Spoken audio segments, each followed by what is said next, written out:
When I was at summer camp at the age of 13, summer going into the 8th grade, I was coming back from the showers and going to my bunk where all my girlfriends were. And of course, we were in the cool cabin, so all of our guy friends were hanging out right out there on the deck, and everyone's laughing and having a nice time. And as a joke, one of my friends tried pulling on my towel because, why not pick on a 13-year-old girl? Well, when I went to go open the door to my cabin, my friend really did a great job and got the bottom corner and pulled it right off of me. And there I was, naked in front of everyone, guys and girls. I'm 13, and it was like horrible. It was mortifying. And I went into my bunk and into my little bunk bed and cried, and it was awful. And I had girlfriends run in and try to make me feel better. And all of the guys are like in shock, but also like laughing, howling, da-da-da. One of them was my boyfriend. He was really pissed at the guy. Like the whole thing, it was awful. And, you're in those moments and you think, how does my life move on? And did it move on? It had to. And one part of it was that, we obviously, the counselors found out. Everyone knew this wasn't a secret. The guy who did it felt horrible. He literally came to me crying later. He felt really bad. And then the best part of the story happens where they tell me I have to call my parents and tell them that this happened. You have to. I have to, because they don't want it to become a rumor, it to be a thing. And then one day it comes up that Jackie's naked at camp, or whatever story it could turn into. Yeah. So great. This is in, the early 2000s. Who's calling home from camp? I have to use the landline to call my parents home at a time when I think they're home, whatever. And I call them and tell them, and they're like, how do you feel? Are you okay? Yeah, everything's fine. What happened to that guy? Is he going to get kicked out of camp? How is he going to be punished? And lucky for him, he's my friend. We're still friends. I actually saw him at a friend's wedding a couple months ago, and he's lovely, and he literally apologized again. Yeah. And so, it was... But no one from the camp was with you on the call?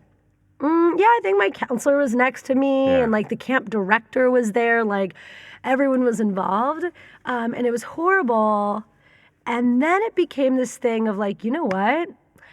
If everyone has seen me naked, I can actually now just be comfortable with myself. And that has led me to feeling super comfortable being naked at home, with friends, in group settings, out in nature. It really took this mystique away from I have to cover up, I have to be private, no one can see. And I think in day-to-day life, I actually dress a little more on the conservative side. I'm not big on cleavage or mini skirts or whatever. But when it's warm or when I'm at home, I don't care. Yeah. I'm all about freeing the nipple. I'm all about, if it's comfortable, take it off. So what's the thing? Why do us human beings are so I think especially excited about it? The naked body, let's be real, the female naked body is the most beautiful thing on this planet, I think. That's why there's so much unbelievable art around it, and that's why I think women are the ones who are sought after compared to men, who are the ones who seek. And I was young. It's controversial. It was this controversial thing that happened. And then it's all the parts to it, because then now we're talking about pubic hair and is that okay? Is that not okay? And guys' expectation of the female body given watching porn or nudie mags or whatever's going on. And wow, it was unbelievable to have this moment happen where I was able to come back and actually feel really good about myself and my body. This is kind of crazy. Where did you have the self-confidence to change it like that? It took a little bit of time, but it was one of those things where it's wow, this shitty thing happened, and how do I make it a positive experience? And also does it matter? Why, should I be shamed for the fact that someone else literally pulled my towel off? Not my choice. It's not I consented to that. It's not I was ooh, I want to show people. But it was this happened, and I can feel really bad about it or not. Yeah. And what about these days? if it happened today, someone would probably take a picture and then share it on WhatsApp I know, on right? Facebook or whatever. Yeah. Well, it's so interesting now because when I was younger, I was always told never to take a naked photo of myself, ever, because one day it'll come out and one day my career will be ruined and blah, blah, blah. And now we're in the age of like, women take photos of themselves all the time naked. They share it to whoever they want. I think, because I'm not a teenager, I'm a little safer. There's horrible stories of this going on with children right now. But it's like kind of empowering to have those kind of photos. And also like leaks happen. We know this has happened. And I don't know if it's ending anyone's career other than revenge porn. Like that's really fucked up shit. But I think I'm pretty private about photos and stuff too. I don't send nudie photos to people. Okay, Jackie, we started this episode. I had no clue. That's the direction we're going to start with. Yeah. Jackie, it's nice that you're now in Israel. And we know each other from like 6 years ago or something. And we haven't met for a few years. And now you came back to visit Israel and might come back again. Who knows? You have these plans going on. And at that time being, you did some interesting stuff with cannabis and with women empowerment, connected or not connected to the body, and a few other stuff that I have no clue about, and I'd like to hear about them because the whole concept of this podcast is to hear about weird stuff people are doing in their career, which shouldn't be called weird, but we still call it weird because we're trying to figure out how this world is moving. So we'll give the music its respect and start within a second. Yeah. Boop, boop, boop, boop. One time. Look. Ring the alarm. Hot ass nigga. Yeah. Big ass head so my dreams get bigger. Yeah. Big campaign songs so my flows get sicker. Yeah. Confidence bigger than a So what's up, Jackie? Hey, it's incredible to be back in Tel Aviv. As you mentioned, I was here about 6 years ago, working with tech. It was super exciting. What did you do with tech back then? I was working with tech startups here in the city. I was doing business consulting with them. I was working with investors from around the world who wanted to come in and learn about what's happening in the startup nation. But how did you get this cool position? I got really enthusiastic about Israel and Tel Aviv when I got here, and just people, how friendly everyone is here, people connecting with people, and I got connected to this guy who was working with the White City of Tel Aviv, and he had this startup tour program set up, and he was just like, look, I have too much going on. Do you want to take this on with me? Because of your English, because of your charisma, because of what? Yeah, I think, born and raised in San Francisco, I studied at UC Berkeley. I worked with Upwest Labs in Silicon Valley, which is an Israeli accelerator. I really got to learn what was happening here in Israel. And so when I got here, I had background and a lot of enthusiasm for it, and then I had the credibility of being from the Bay Area, once worked with Silicon Valley startups, and a lot of people love that I left that to be here. They took it as like a personal compliment to what they're doing. Investors from around the world, I think, really like that there's a, American English-speaking girl who's super crazy about this place. It's not just an Israeli selling Israel. It's someone from the outside going, I've seen some things and I really love what's happening here, and here's why. So I was doing that, and it was awesome. I was creating video content. I would go to events. I would get press passes. I would record stuff. I would interview people. Dan Ariely. So it was like networking, marketing, connecting, very vague. Yeah, so what happened when I was 23. I was like, I want to do it all, and I don't want a full-time job. And when your mom would ask you, Jackie, what are you doing exactly? Oh gosh, they could still you do even this. answer it? I could. It was long-winded. She never understood, and every time we spoke, even if it was 2 days later, she would ask me again. Yeah, because I also didn't have the language. But was she interested or worried? Oh, both. And they still are. Yeah, they're ready for me to say doctor, lawyer, banker, engineer. Yeah. There's a point where I started telling my grandparents I'm in advertising because it's a concept that they get. Talking about, global tech startups, what? You know, the internet is still a new concept to them. Yeah. So to go into how deep and then working with digital currencies and crypto companies, they're just like, what? Okay, so wait. So you were putting your hands in the startup Israeli startup scene. Yeah. Did you find people are friendly for because they had interests in your network, or were they genuinely friendly? I think a lot of people were genuinely friendly because I was so young. They wanted to like help me get started, and it was like, wow, you're here, you really care. Have coffee with this person, meet this person. I also really put myself out there. It was like Google office just opened. They were doing all these, what's it called? Hackathons. They were doing a ton of hackathons. I went to a bunch of them. I met a lot of people through them. I actually was in a hackathon with this amazing group.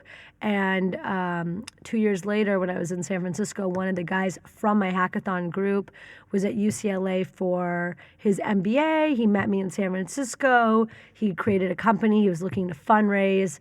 I actually knew an angel investor for him who he met with, who invested, who then got him into a very prestigious accelerator, who then got him more investment. And now this is like 4 years later, he's going public in Australia. He's opening a New York office. Like, he's really soaring high. Yeah.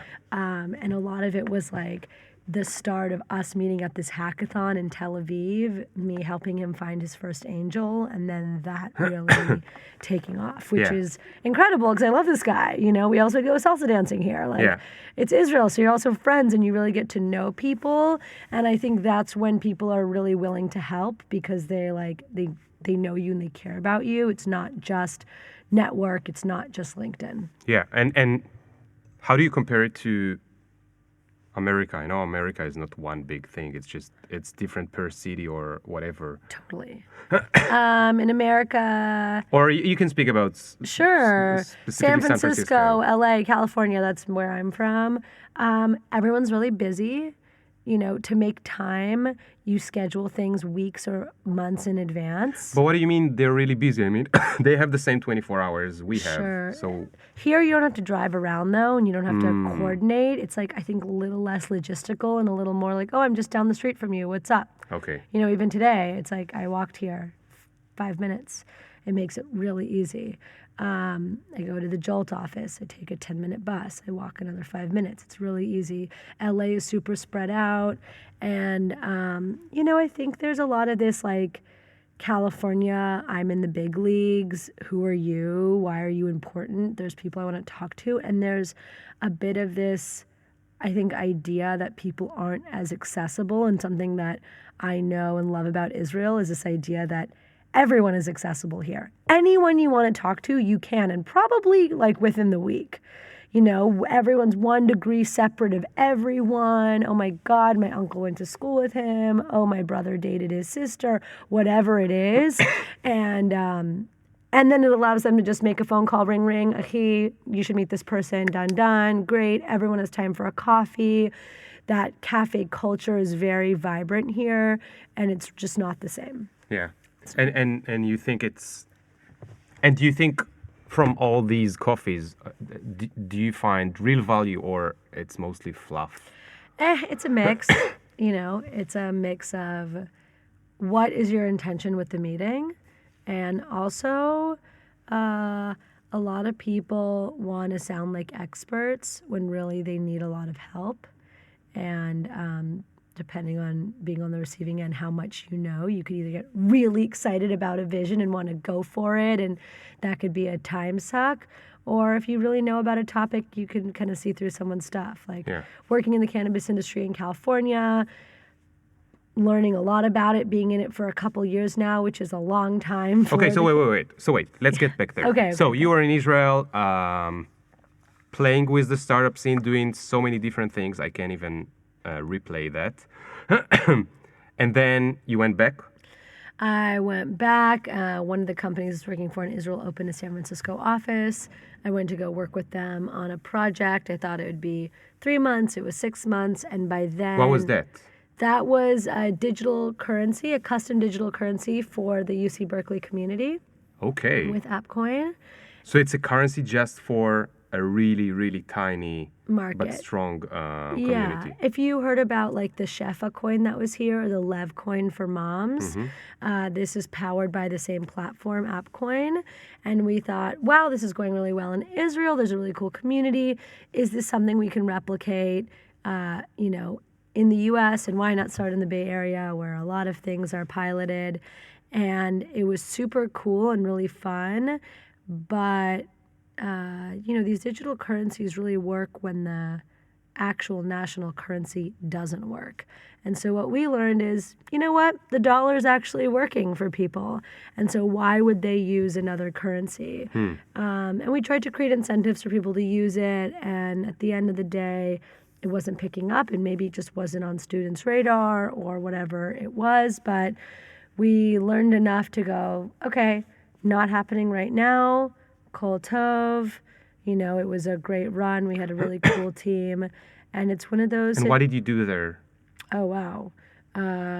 Populated a marketplace, got students involved, worked with student groups. Like, let's say they're doing a movie night. Instead of charging for tickets, we had people use the currency for the tickets, so which meant having thousands of kids sign up and start using and exchanging the currency. So it's a lot of marketing. Yeah. And then you have to go and pitch this to people all day long, right? Yeah. Talk to student groups, talk to restaurants, talk to kind of everyone interacting with campus life. And was it easy for you?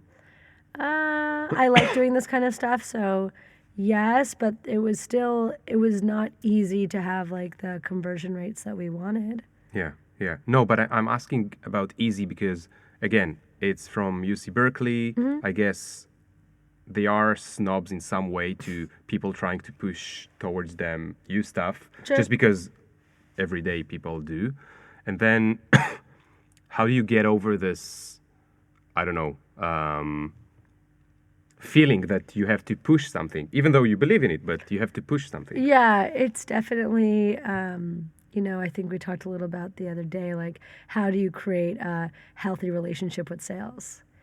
How do you get behind something where you don't feel like, I'm pushing something, and you're like, I'm just helping you come up with a better solution. Yeah. So for me, it's learning, is this a better solution? Am I really making your life better? If I am, this is easy to talk about. If I'm not, then yeah, it's like, it's a grind. Yeah. So you had to believe in it, Yeah. like every day, Yeah. again and again. Yeah. Okay, and then after And then that, I was relieved when the project ended. And I love my team with it, and I have so much respect for the people I worked for. It was just like, you know what? Not right now with this. And so I was ready to take a totally different leap. But of course, my family was like, we need you to work for a big tech company now that you're back. So I was interviewing with Uber and YouTube and all those companies. And I wasn't into it at all. because what? It's the same thing. You're just trying to like push and sell a bunch of stuff. Tech there isn't like tech here, where it's like a small community of people who know each other and they're interested in doing things and they're building something where they see the market is outside of their local community for the most part. And in the Bay Area, it's all kind of like what's right here and now. And So YouTube feels like corporate, or Yeah. like in what way do you mean? just like a huge campus. It's a bunch of people working towards the same thing. It's, it is corporate. These are huge companies. Same thing Yeah. with Uber. They took over several office buildings in San Francisco. That was wow. I was like, interviewing there was insane because I would talk to groups and I'd be like, what's work-life balance like? And they'd look at each other and laugh and look at me and be like, we don't really have that here. We get here early. We stay here late. I was like, I'd like to play volleyball. Could I like join an intramural team? And one guy was like, totally. Like, I play soccer. I leave here at 6:30. I play till 8. I come back to the office. We have showers here. We have dinner here. And I'm able to work till like 11 or midnight. He's like, I don't have a family, so it's all good. I'm just mortified. I'm like, what? Like, this guy just honestly told me that he literally leaves and comes back to work in the same evening. Like, nah, bro. Do you remember the Facebook employee that got fired and then wrote like this huge post somewhere on Reddit and became really viral about how working in Facebook in the Bay Area was kind of like, he said that the biggest pain after being relieved is that he had no life. Because his life was full, but the new family and friends of him were Facebook employees. So now that he's not there, he's like, I have nothing. Like, I have no friends outside of the company because I was there till midnight and then waking up at 7 and going back to the office. And we had everything. We had gym, we had sports, we had movies, we had everything. But it was kind of like, I didn't know, but it was kind of like some kind of a jail in the fact that, hey, now I'm out of there and I have nothing. And the fact that they took his, laptop and the mobile that he got from the company, and he's like, I literally have like nothing now. I mean, he Holy does have shit. money, right? Because they get nice money, but it's money without fulfillment or. Anyway, so big companies. So I but, didn't do that, and then why yes? And so I decided I got another opportunity to do something completely different, and so I actually started working in a medical clinic where I was running clinical trials for people with HIV, Hep C, HSV2, which is genital herpes, which is my favorite, and it's literally one of my favorite things to talk about. Also, controversial topic. Wow. So tell me something about it. Oh my gosh, great. So of course, when I joined this clinic and I'm training, I'm doing my HIV studies and I'm doing my Hep C studies, I'm learning how to draw blood and I'm learning how to give drugs to patients and get to know them and build rapport.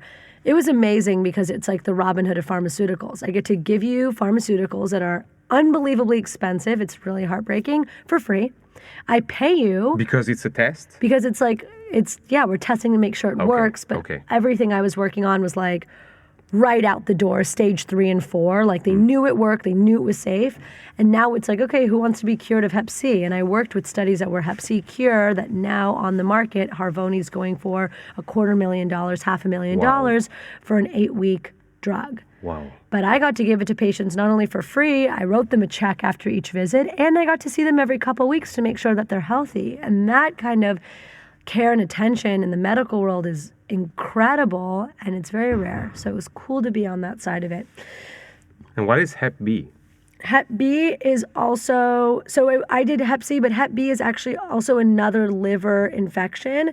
Hep is for the liver. And it's another liver disease, viral disease. It's actually more common with like Chinese and Asian communities. So that was like a whole other division of the clinic. But yeah, Hep B, Hep C, HIV. And then I got asked to work on the herpes studies, which of course everyone's first reaction is like, ew, herpes.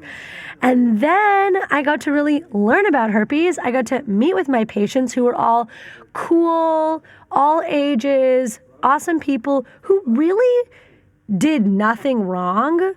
They just got a rash. And that's all herpes is. It's a rash. It's in a bad place. We don't know anything about it. People think you only give it when you have it, like when you have an outbreak, which isn't true. There's, viral shedding, which means you can literally be shedding the virus daily, weekly, monthly without having an outbreak.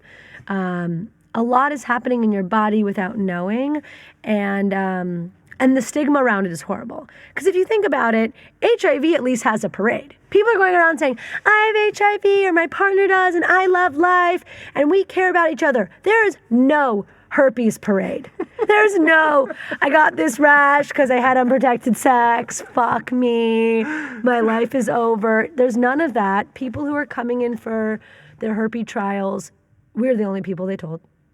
It's their biggest skeleton in their closet. They're afraid of getting into relationships. They're afraid of intimacy. Wow. Because they think they're going to infect someone. They're afraid of touch. They don't want to tell anyone, so they would rather not even date. Because it's not the same in Israel, right? I hope so. I don't know. I know a lot of people with herpes, and it's like, they just have herpes. And sometimes you see it on the lips. Okay, that's different. That's a different kind of herpes. We were focusing just on genital herpes because genital herpes, if you do have a lesion and you have an opening, you're more susceptible to HIV and other infectious diseases okay. in that area. So that's why we focused on it, because we're really like an HIV clinic. So these people would be, you say, more lonely, have less partners, and it's like a big thing in their life. Huge thing in their life. Yeah, it's kind of like, you know, there's that hot guy who no one's dating and you're wondering why is he still single, and he's cool, but he's maybe a little more reserved and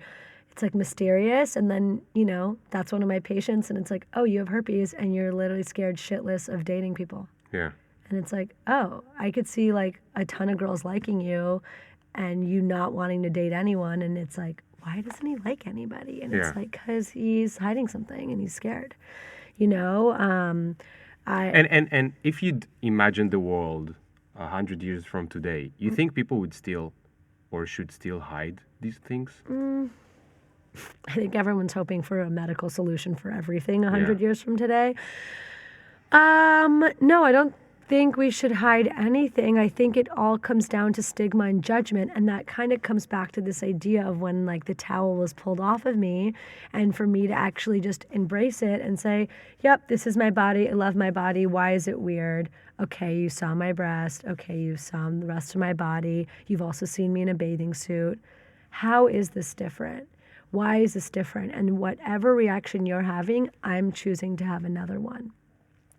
So for me, it was also working with my patients and giving them the confidence to move on with their lives. You know, I would have patients come in with their partners so we could talk about it, so that their partners could actually learn about herpes and they could find out what they can do to be safe. Yeah. You know, there's drugs like acyclovir and Valtrex that people with herpes can take daily to not only suppress an outbreak, but also suppress viral shedding so that they're not contagious. And some people will only take these drugs when they're having an outbreak so the outbreak goes away. Yeah. But you can actually take it daily so that you don't have an outbreak and you're not infectious. Yeah. The worst was when people, because part of the onboarding process is finding out how they got the disease. This is with any study. How did you get here? And you know, it's funny with it's such a different demographic with each disease, because with Hep C, it's like, you know, I'm with a 65-year-old woman who was like 1969 was a crazy year, you know? Like, I got a tattoo at the age of 17, and I guess the needle wasn't clean. Like, look at it. And she's showing me her arm with a mermaid on it, you know? It's just like, okay.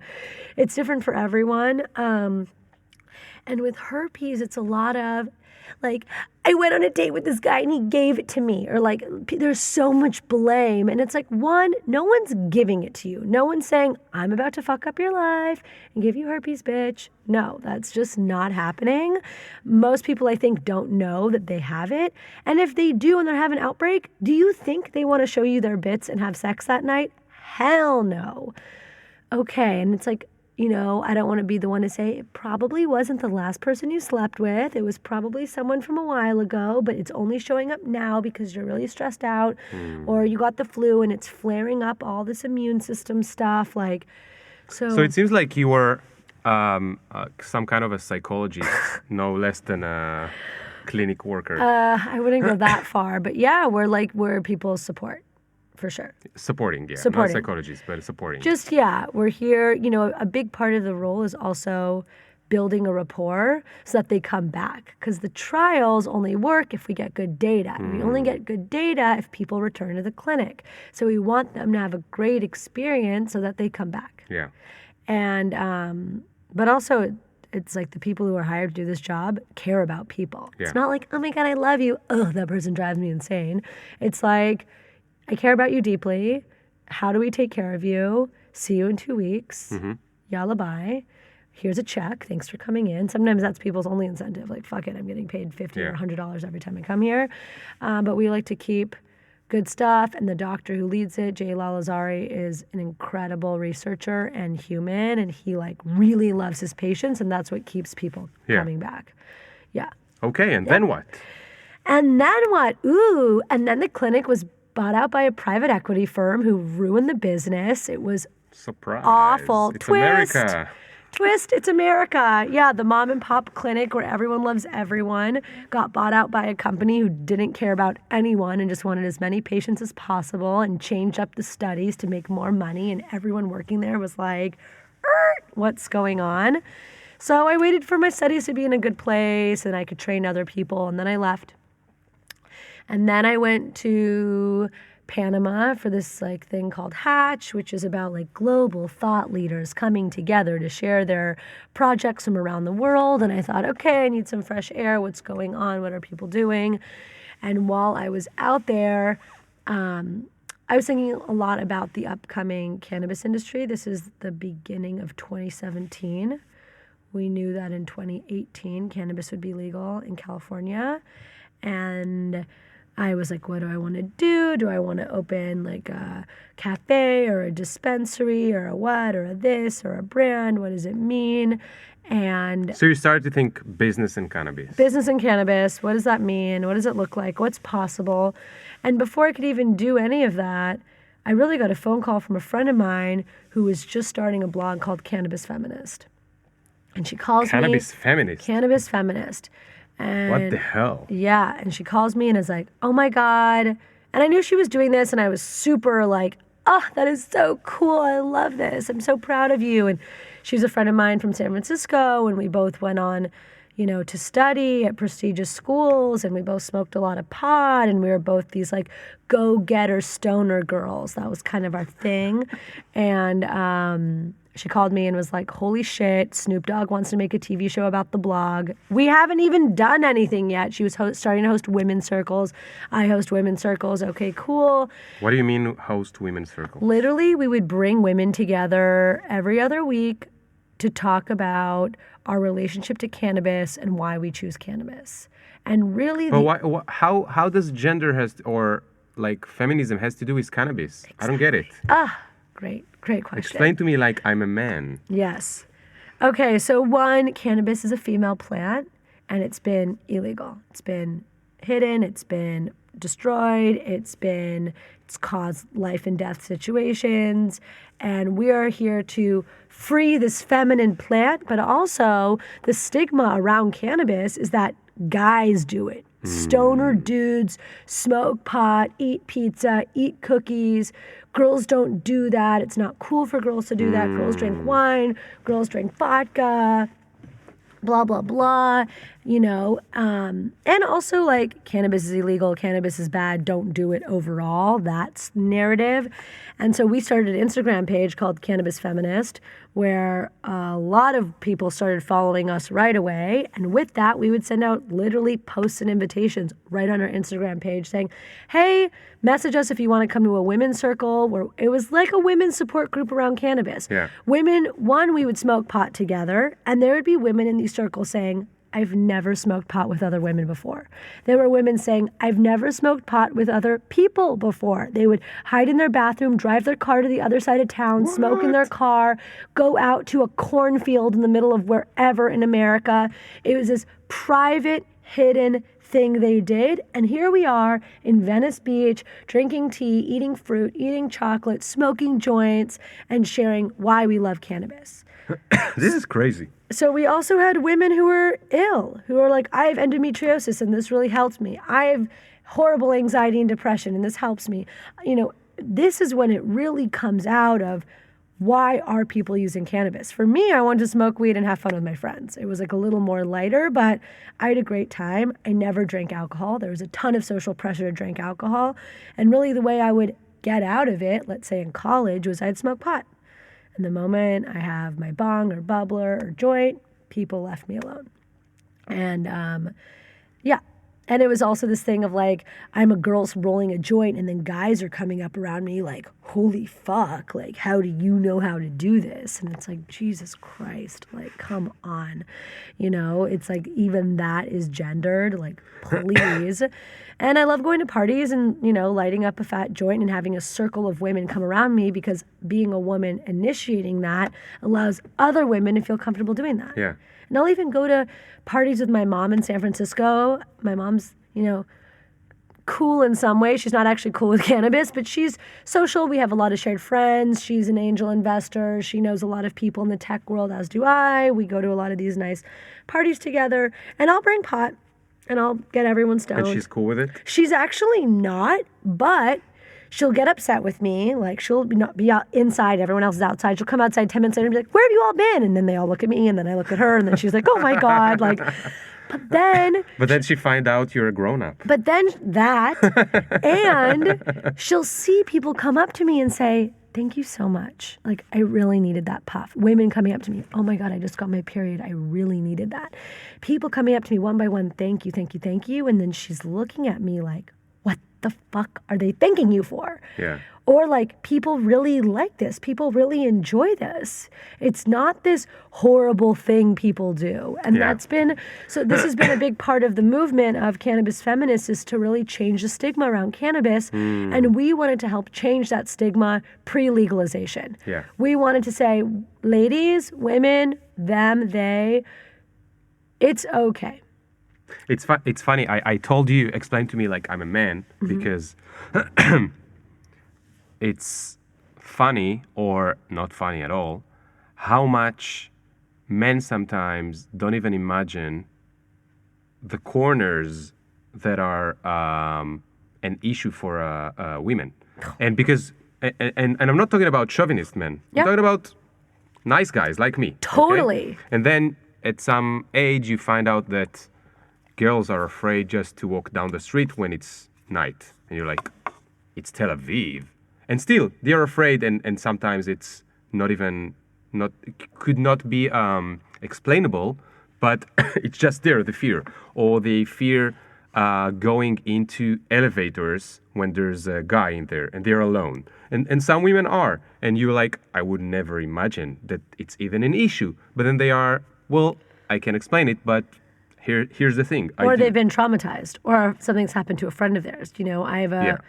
I don't even want to go into it. Yes. Okay, so you just taught me a new corner that I didn't know about, but it makes sense because you're right about the stigma. Yeah, and also like a big, popular topic is like moms smoking pot. I'm like, that's not okay, is a concept that people think, except for it's okay for moms to get home from a school day, and drink a bottle of wine, and then take a bunch of sleeping pills to go to bed. Yeah. And there's all these other things that don't have a stigma that are actually worse for us, if that's what we're really talking about, than smoking a little bit of pot, which I've learned that a lot of people I know who are parents, they love playing with their kids when they're a little stoned. They love cooking dinner or baking cookies or whatever. They want to have a sing-along dance party. They want to play with Play-Doh. It's like a fun experience to be a kid again, because I think that's a big part of that cannabis taps into. Yeah.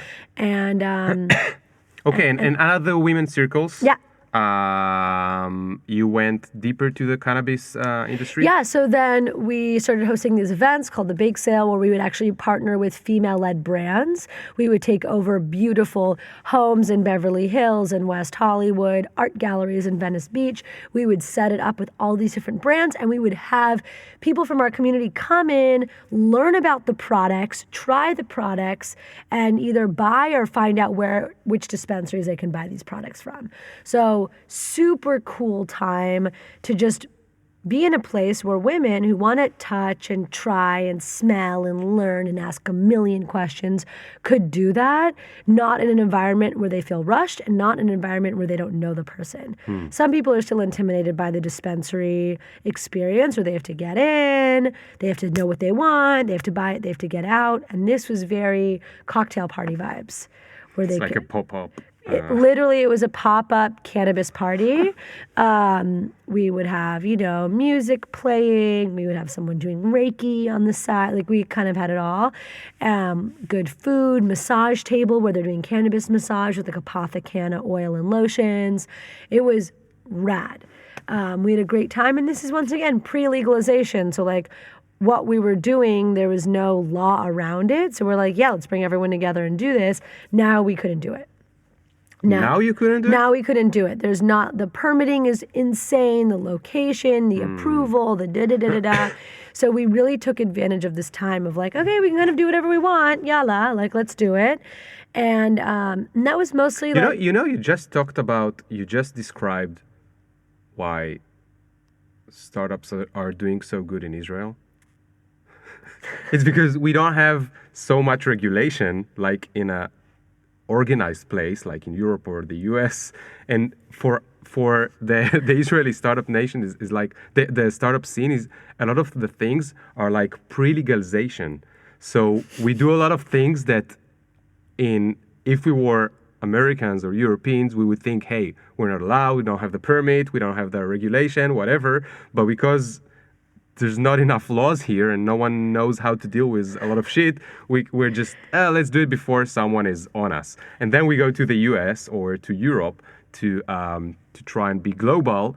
And we start there by being, like not telling anyone that we're doing something illegal. And they were like, okay, now we have to call legal and do it in the organized way. And that's where a lot of Israeli startups, I think, go bankrupt because, you have to deal with so much shit if you're from a first world country, like America. Wow. Okay, anyway, go back to your story. That was great. So we did that for the year. It was amazing.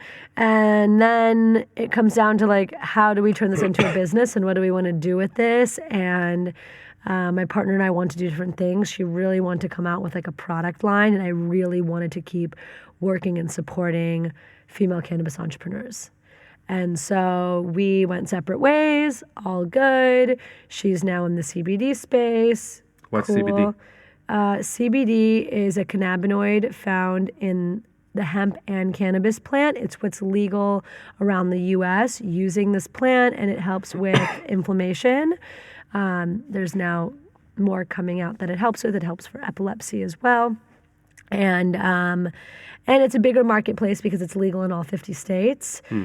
Though what is legal isn't as potent as what is legal in only certain states, which is, CBD derived from cannabis versus CBD derived from hemp. CBD derived from hemp and that's sold around the U.S. has trace amounts of THC in it, barely any. THC is the psychoactive cannabinoid that gives you that high sedative feeling, what people want from weed, what the way weed has been cultivated and, grown to have a lot of THC, so you feel that really strong, high feeling. Plants that are cultivated to have a lot of CBD, you don't feel that psychoactive high, but maybe you have reduces inflammation, which reduces pain, which helps with arthritis, which whatever. But what helps the CBD become actually active, very active, is having THC in it. So if you're removing the THC and you're just doing CBD, not super potent, but it's legal. Yeah. And it's what's, becoming a new multi-million-dollar industry, billion-dollar industry in the U.S. So a lot of people are turning their attention there. Okay. So she went there. And I actually then kind of turned a little more inward and created a community for women who work in the cannabis industry. So it went from more, let's say, B2C, just talking to all women, to B2B, working with women in the cannabis industry. So hosting monthly women's circles for women who work in the industry, a way for us to share who we are, what we do, what we're working on, what our challenges are, what we're excited about. It's called Cannabis Circle. It's in Los Angeles. We host circles the last Wednesday of every month.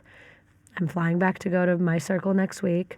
And it's been an amazing way to really create community because what we're learning is, there are women in the industry, but there's still significantly more men. And there's a bunch of events around the U.S. and California, around the world that we go to. And isn't it nice to run into someone where you actually feel a close connection to them and not just some other networking event or some other, oh, hey, I know you from the industry, but a lot of cool people are in the cannabis industry. Shock. And so it's nice to have touch points with people where you can actually really help their business because you believe in them and also you really know them as people. So hosting those events, and then that has led to kind of more consulting work, working with other brands, putting on bigger events for brands, helping doing marketing for brands, research, for product development with brands. It really And they find you or you find them? It's a mix. A lot of it is like I also do payment processing with companies, and What does it mean? so because cannabis and CBD are, it's interesting because CBD is technically not federally legal, but because there are still strong regulations on all of these things, they don't do the same banking and payment processing. It's still considered high risk. Banking is actually impossible for cannabis in California / the US. It's like a whole Banking, you mean like getting loans for your business? literally or- putting money in a bank account because all the banks are federally regulated. Cannabis is not, so that's illegal. It's still seen as drug So you money. can't come to the bank saying, I'm opening a business with cannabis, you will not get an account. No. So a lot of money is literally being driven around in vans and then hidden in warehouses around wherever. It's a really fucked up situation. But even Though the cannabis is legal? yes. Shit. Because it's just state legal, it's not federally legal. Even CBD, which is federally legal, is still considered high risk, like firearms and porn, and people won't do payment processing for it. So I also work with a payment processing company. And so when I'm at my events or whatever, I always say something like, and if anyone needs help with payment processing, I'm happy to help you. We have great rates. It's really easy. And But how did you do the payment processing? I met people through the industry who were like, a bunch of people. We have an amazing solution. Why don't you help us with deal flow? Got it. Which is like a lot of the consulting work I do is really like connecting and helping with deal flow. That's why I love doing fundraising for companies. I'm right now helping startups make fire pitch decks, like really great pitch decks so that they can fundraise or do their financial reporting or whatever it is, because I know people who do this work very well, and I like to be out in the world meeting with people. Yeah. So it really goes hand in hand. Yeah. And it doesn't feel like a salesy role because it's really a solution people need, and I have a relationship with these people where there's Yeah. like a lot of trust So and connection. if if I have to describe from a different angle, your place in this new world is things are changing so fast that it takes time to the government or to the federal, I don't know what you call it, to get the laws in place, to get regulations in place, and people these days are not waiting for the regulations. They're just like, I have something new that I want to buy or pay for or use or enjoy. Or sell. I want to sell this. Yeah. I know there's a huge market, Yeah. and they are taking on a huge risk because I have friends who invested $250,000 in creating a edible CBD product that tastes like nothing and is amazing. And then the day after they launched it, the regulations came out that said edible CBD products are illegal. Shit. Boom, you just lost everything you've been working on. It's like, oh, this is our beautiful cannabis flower in this gorgeous glass jar. And then the next month they say everything in jars like that isn't compliant because it turns out they're not child safe. So now you have dispensaries having flash sales where they're trying to sell literally everything off the shelves because they invested in product that in July 1st will no longer be able to legally sell. Yeah. So now an eighth that would be $50 is now $5 because they're trying to get whatever they can. Yeah. And if you're a brand who just invested in 50,000 units of new packaging, and guess what? All of that packaging now isn't compliant, you have to throw it away. Yeah. You're fucked. So that's like the it's sorry that I'm being entertained from the situation. I'm not happy that people got bankrupt or something, but I'm saying that it's an interesting way to look at the things that are happening now.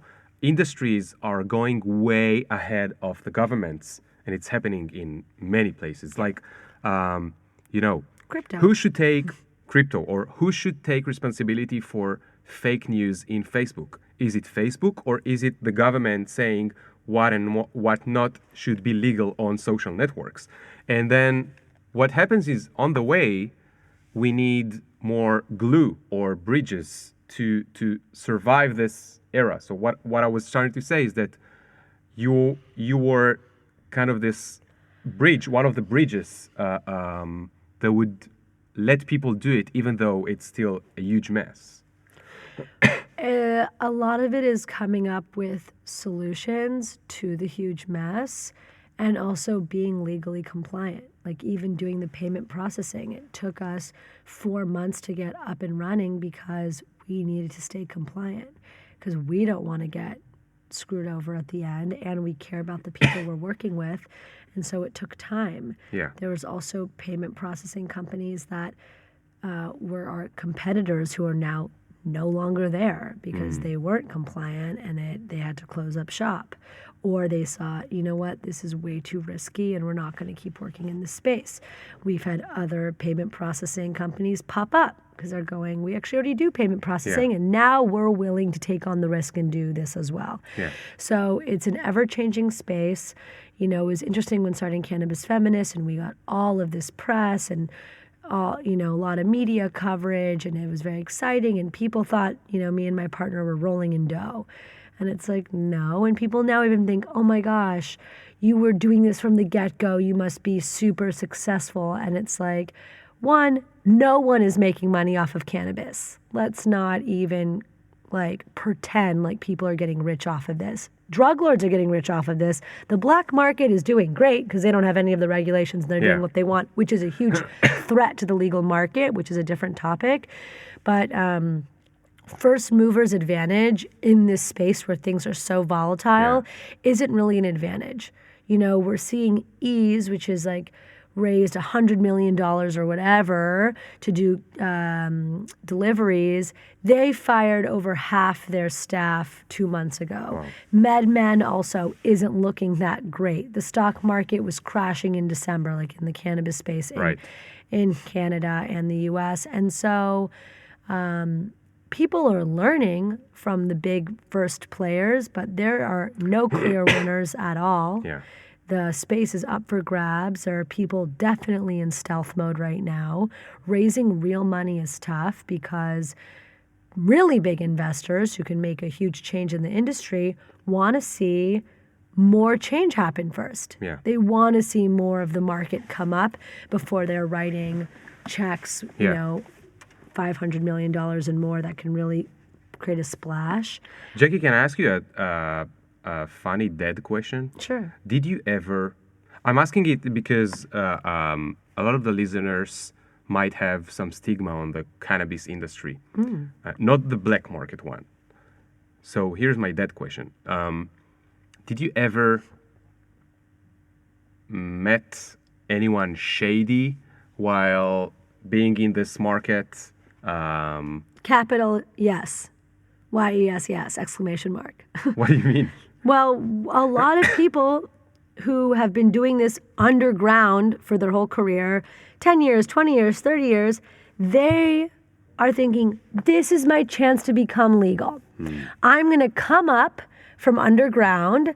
I'm going to say, I've been either growing for years or I've been distributing for years, AKA dealers. I've been, doing this, and now I'm ready to be out there and make real money off of this and not be scared. And these are some shady motherfuckers who had to do some shit to get where they are. And did you have to, be in contact with them? No, because the LA market is very just consumer facing and very media and very fluffy. But the real industry, what's really going on before you're getting to the dispensary is still dealing with all this stuff because even though it's legal, it's really tough to be compliant and they're not helping anyone. Even if it's legal, if you don't have any place to put your cash and it's a full cash market, it's shady. It's still totally scary. Yeah. So I've met these people in passing. I guess I've had some sit down meetings with them. And I remove myself from the situation. And luckily I don't have to work closely with them. I also know lovely people who've been totally ruined by these people. I have friends with legal grows where they'll show up one day and they'll see that all of their plants have been cut and all of their trimmers are dog-tied with tape on their mouth and everything they've invested in for the last year is just gone. Their entire facility is raided. that happens. Because they were... Someone found out where their grow was. Yeah. It's like this is still definitely happening. There is still a very, very dark side. I mean, there's a lot of what they call trimmigrants, people who come into town to trim weed because Burning Man ended, or they're traveling to California, or it's this dream they're going to be on some beautiful weed farm. And what it really is a lot of foreigners going there to do illegal work because they can't get papers. They're trimming weed, they're making money, or they think they're making money. And at the end of the season, they're killed. And that's it. And they're not going back home to give anyone money because no one knows where they are because they're in an illegal grow. And now there's no trace of them anyways. No one knows where to ask for them. And that's it. And that is still going on. And there are documentaries about this. And this is like a real and dark side of the industry, for sure. And so I don't want to get personally involved in that. And this is real. And there are huge cannabis brands out there, or companies that work in the industry. Maybe they're not selling a product, but they're an online platform where they are led by people who made a lot of money through the illegal drug market. And that's how they fund it. Yeah. And you're wondering, wow, how did they raise all this capital to create this? And it's like, they didn't raise it. The founder put in, $10 million of his own money because he's been in the industry for years. Yeah. And, big players exist for that reason. And it's interesting to think, when will it be like, just off the shelf? Will it take 5 years, 20 years, 50 years? Like, you know what I mean?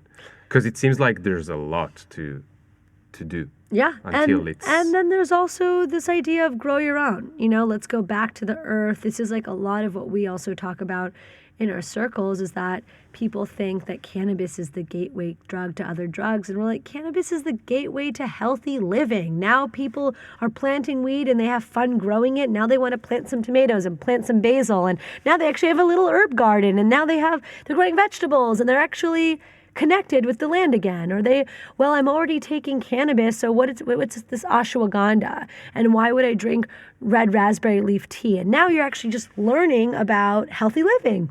And I think that's the real jump, and that's what's really happening in the industry, is you're actually learning about plant medicine. And what we're seeing in California is like both psilocybin from mushrooms and MDMA are coming out to do real holistic healing. And a lot of people think that those things are going to be legal much quicker. I just posted on my Facebook that there is a nasal spray made out of cocaine that now was FDA approved. What? Yep. It helps with pain and this and that. And it's because cocaine is a Schedule II drug, not Schedule I, the way cannabis and heroin are in the U.S. And so with a Schedule II drug, you can still do clinical trials. You can still create pharmaceutical drugs. You can still put them in the marketplace. They have different regulations. This is crazy. It's insane. So, and I think another part of the stigma is people thinking, well, it's illegal because the government cares about us, and it's illegal because it's bad for us.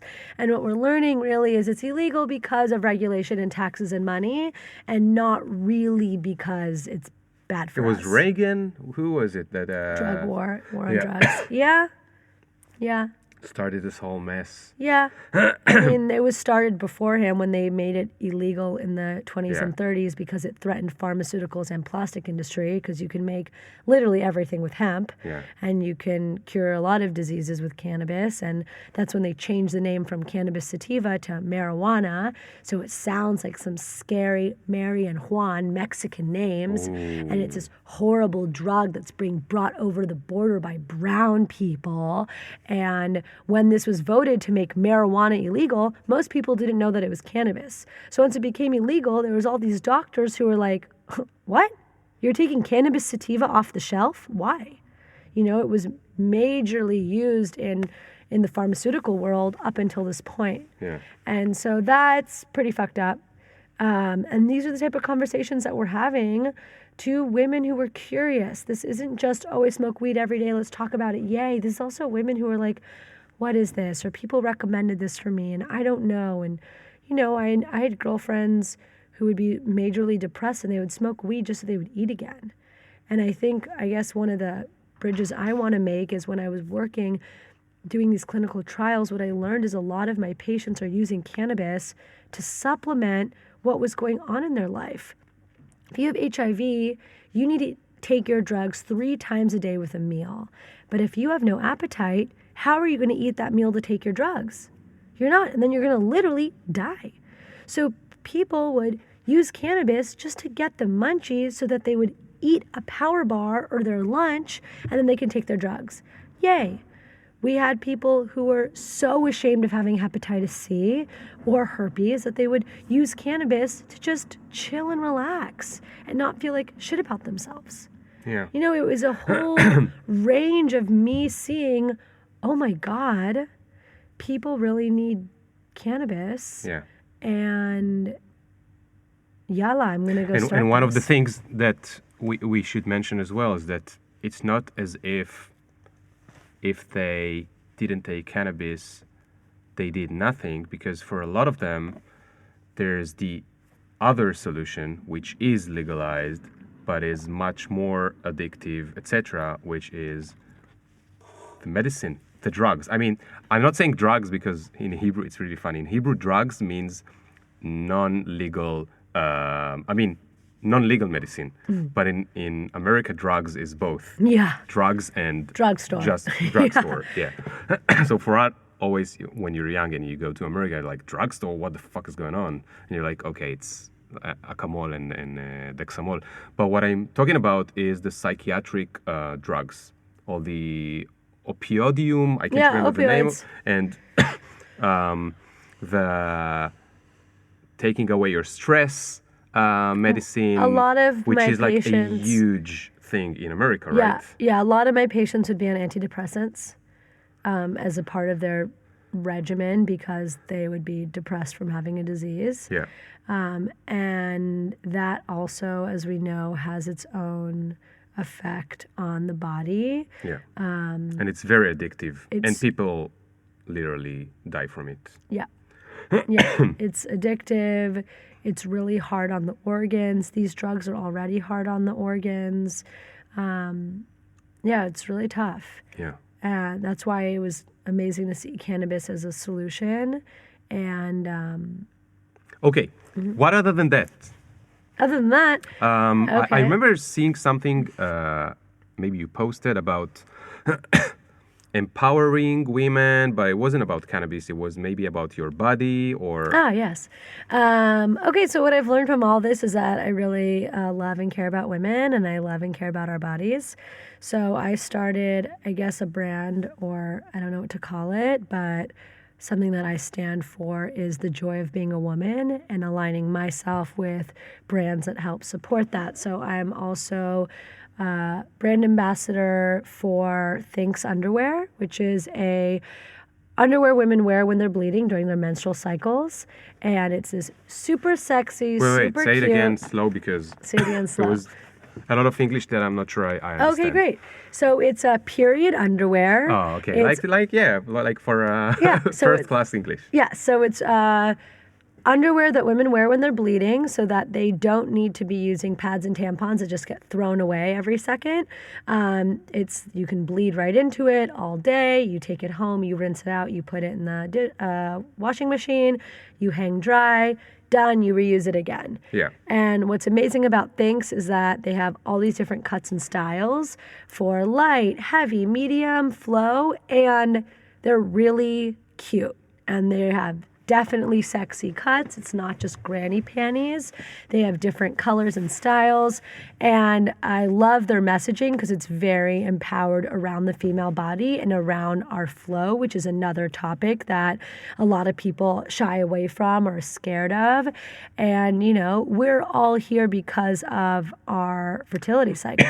Literally, like everyone is here right Right. now because their mom didn't have a period, could have had a period, didn't, and now we're here. And in the meantime, when we as women are not pregnant, we are bleeding. Yeah. And so, And somehow it became something you should be ashamed of. and somehow it became something you should be ashamed of because it's dirty and it's smelly and it's still a huge issue around the world. There was an amazing short documentary that won the Academy Award last year called Period End of Sentence, which is about women in India who pretty much stop going to school when they get their period because they don't have bathrooms to go to, they don't have pads to change, they don't know what to do with their pad, they're really embarrassed if it leaks.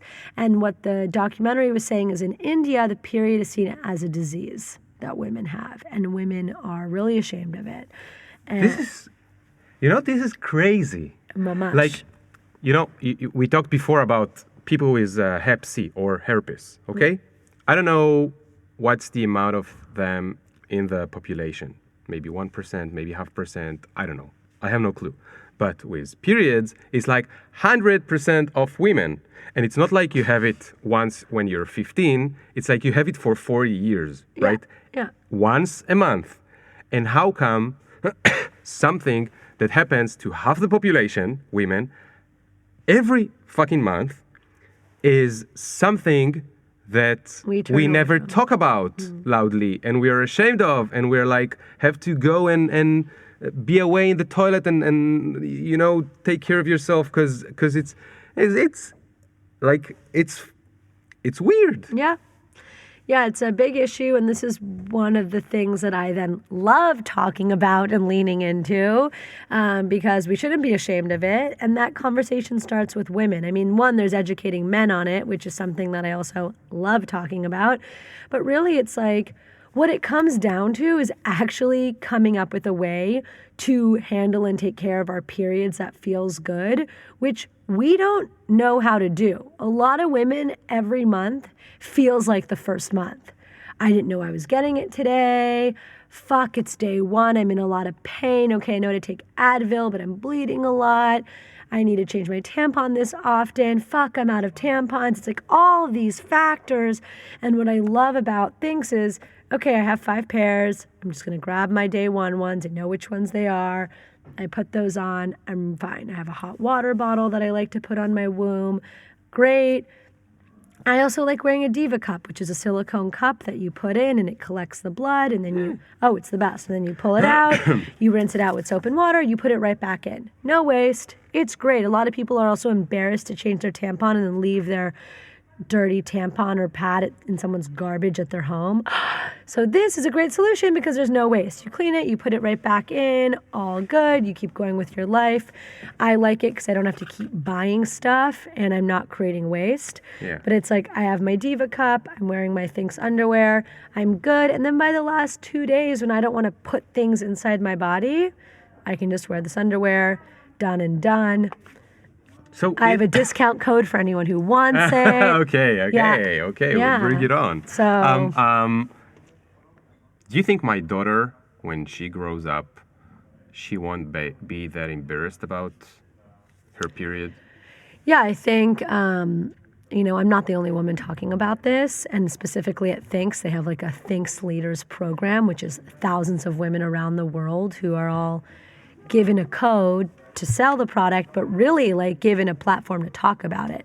And I think right now it's already changing. I have a cousin who's 14 who she went to learn about Thinx, and we had a phone call and I was trying to empower her around it and tell her about it. She's like, oh no, this is totally fine. I talk to my guy friends. I tell them when I have my period. My friends know.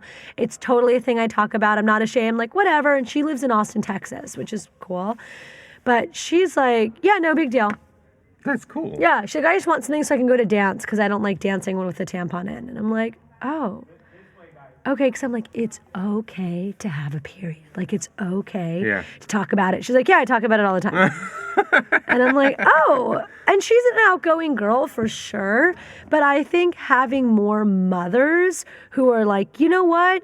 We're not continuing with this facade that this is a bad thing influences the next generation to say this is normal. Yeah. It's like I know mothers who show their kids their cannabis and say, this is mommy's medicine or this is daddy's medicine. And it's not for kids, and mommy's now going to go outside and take her medicine. And kids are like, okay, when I have a sore throat, I take my medicine, and when I'm sick, I take my medicine, and it's not an issue. There's an amazing doctor in Vermont, his name is escaping me, and he helped write a book about a little girl whose grandpa plays an accordion, and he stops playing because he gets pain in his elbow and wrist. And so mommy and daddy grow the grandpa medicine plants, which is cannabis, and they make him a cannabis solve, like a cream, where grandpa can now put this cream on his arm and elbow, and he can play the accordion again, and the little girl can be happy. And this is like what the book is about. It's a children's book about cannabis. And having more parents to explain cannabis, periods, you name it, with their kids and make it normal is what helps change the stigma. Yeah. Getting more films out here like period, end of sentence, great, because we're saying it's okay. And what this film is about is these women who are learning, who are starting their own like micro factories to make pads to sell to women so that they can change their pads and keep going with their lives. Yeah. Because another issue is because there's no pads, they're using old dirty rags that are literally dirty in their underwear, and they're getting sick and diseases. Fuck.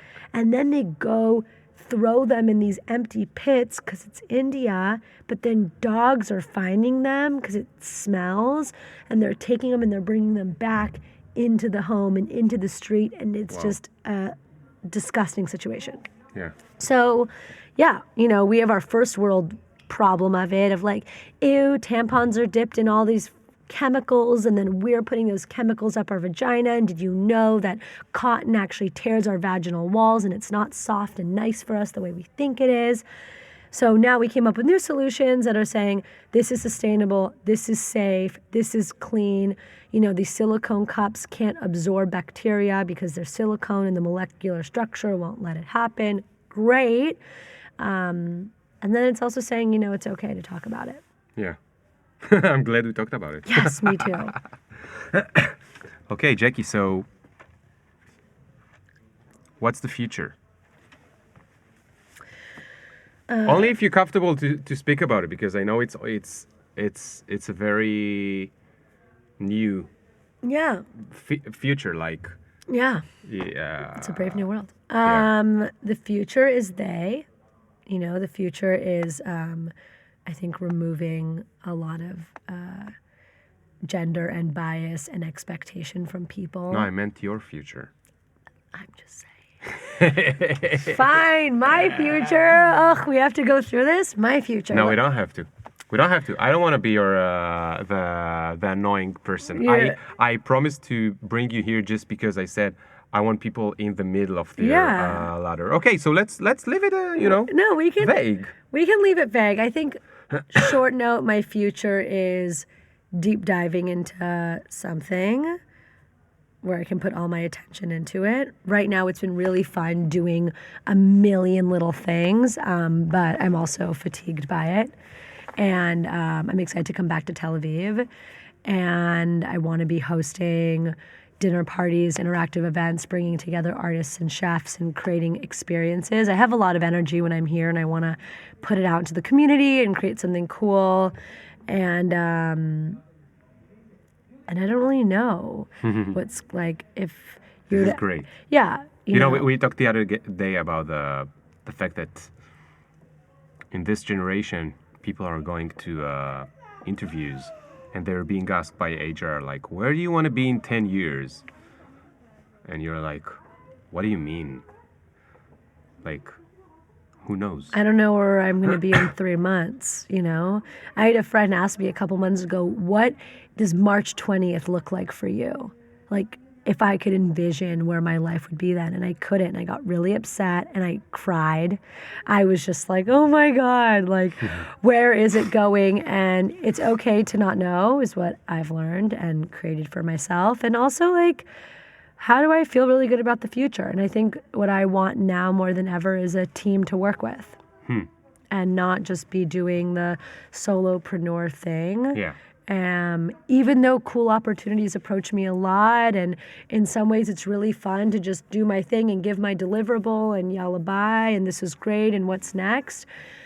But I want to be working with a group of people and supporting something I believe in that's not just me. That's actually much larger than myself. Yeah. And I think there's a lot of opportunities for that. There are, of course, in Tel Aviv, if you choose to come back. Jackie, thank you so much for your honesty. Thank you. And talking about the untalked about, how do you say it? Unspoken? Yeah, taboo topics. Yeah. I think the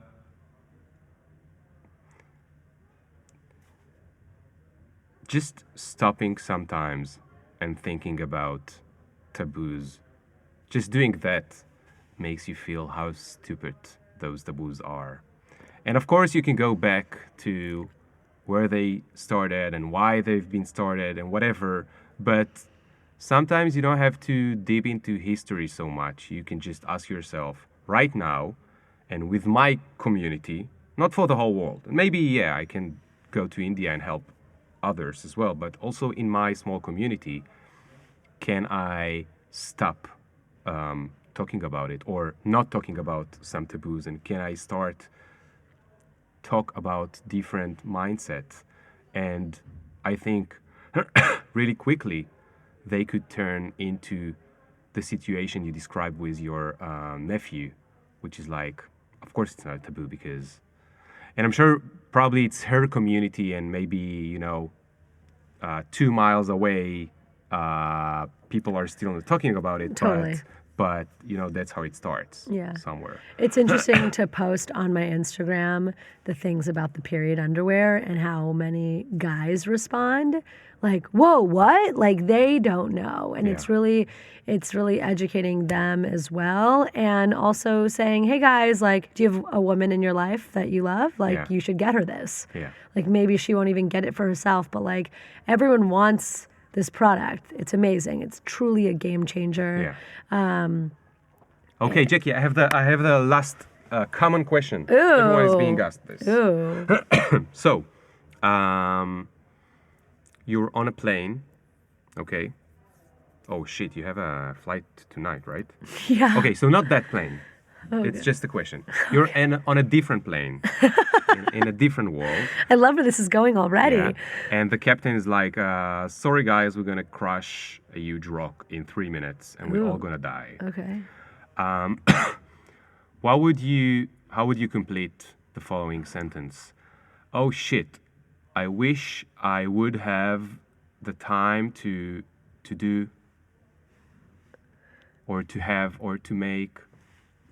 What's the one thing I'm really sorry I didn't have the time to fulfill? Have a child. Okay, that was easy. I mean, I don't want to have one right now, but as a human being, I would like to do that before my life ends. Yeah. And you know what's interesting about it? Because I think a very similar Jackie that is not you, 10 years ago, would want to speak about how okay it is to not have kids. Totally. It's a personal thing. There's literally no pressure. We have a lot of people on this planet and a lot of healing work that needs to be done before we bring new people onto this planet. No, but what I'm saying is that is a bit less of a taboo these days, like not having kids, for some people who don't want to have kids. Totally. And I'm happy that we have more Jackies to speak about. I mean, there's only one Jackie, right? Of course. Thank you so much. Thank again. you. And thank you, everyone who've been listening to Jackie and to my broken English. Till next time, this is episode 140 and something, 3, 4, 5, I don't know. Yeah. Yoffi. And I truly apologize for not delivering enough episodes on the last 2 months. I had like 3 instead of 8, and a lot of you actually I got messages like, is everything fine, Lior? Like, are you okay? Oh. That was touching. So I'm sorry, my fault. I had some harsh time with being a new dad. I'm trying to figure out how to, find some spare time, do your hobbies. Until next time, bye-bye. Do you even fuck with a nigga like me? Will you want me in about 3 days? Really? IDC. Cause every time a nigga talk, they can't see the big up picture. Fuck your filter. Me can't go run, but me can't repeat. No.